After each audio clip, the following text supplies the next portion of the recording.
Dr. Khalid bin Abdul Aziz Al-Jabir, seorang dokter berkebangsaan Arab Saudi, dalam bukunya yang berjudul Musyahadat Tabib Qasas Waqi'iyah, memuat banyak kisah-kisah hikmah dari pengalamannya bekerja sebagai dokter. Salah satu kisah yang disebutkannya adalah kisah jantung muazin yang mengumandangkan azan.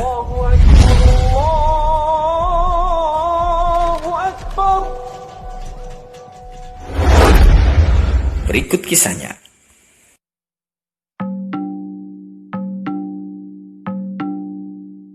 Dr. Jasim Al-Hadisi adalah seorang teman dari Dr. Khalid. Dia adalah seorang penasehat kesehatan jantung di Pusat Penanganan Penyakit Jantung Amir Sultan Rumah Sakit Angkatan Bersenjata Riyadh, Arab Saudi. Dia bercerita, suatu malam saat ia sedang bertugas di rumah sakit, ada seorang pasien yang meninggal dunia. Maka ia segera memastikan akan kematian pasien tersebut. Ia meletakkan stetoskop di atas dadanya hingga ia mendengarkan suara. Allahu Akbar, Allahu Akbar, Allahu Akbar, Allah. Rekanku itu menduga bahwa yang didengarnya adalah suara azan subuh dari masjid. Untuk memastikannya, dia bertanya kepada perawat yang sedang bertugas, "Jam berapa sekarang?"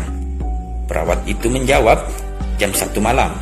Mendengar jawaban sang perawat, Dr. Jasim Al-Hadisi kaget. Karena penasaran, dia kembali meletakkan stetoskop di atas dada pasien yang meninggal itu. Tahukah Anda apa yang dia dengar? Ya, dia mendengar suara azan dari jantung pasien tersebut secara lengkap. Asyhadu an la ilaha illallah. Jika seorang telah meninggal, semua organ tubuh akan berhenti berfungsi sama sekali. Tangan, kaki, dan badannya akan mulai dingin, karena roh telah pergi meninggalkannya. Begitu pula detak jantung dan nadinya pun akan berhenti.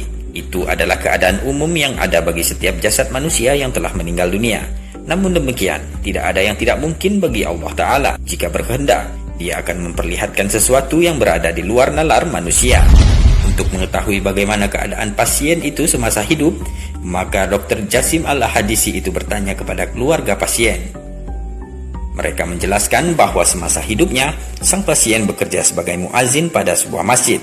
Biasanya ia datang ke masjid 1/4 jam sebelum tiba waktu sholat, atau kadang lebih awal lagi. Di samping itu, dia selalu menghatamkan Al-Quran dalam 3 hari, dan sangat menjaga lisannya dari kesalahan. Allahu Akbar. Sungguh ini adalah kejadian langka di dunia ini. Setelah muazin itu meninggal, suara azan masih terdengar dari dirinya. Bukan dari mulutnya, tapi dari jantungnya. Bagaimana seseorang hidup, begitulah dia akan meninggal dunia. Dan seperti itu pula dia akan dibangkitkan di akhirat kelak. Mari kita memohon kepada Allah Subhanahu wa Ta'ala agar mengaruniakan husnul khatimah bagi kehidupan kita. Amin ya Rabbal Alamin. Wallahu a'lam bishawab.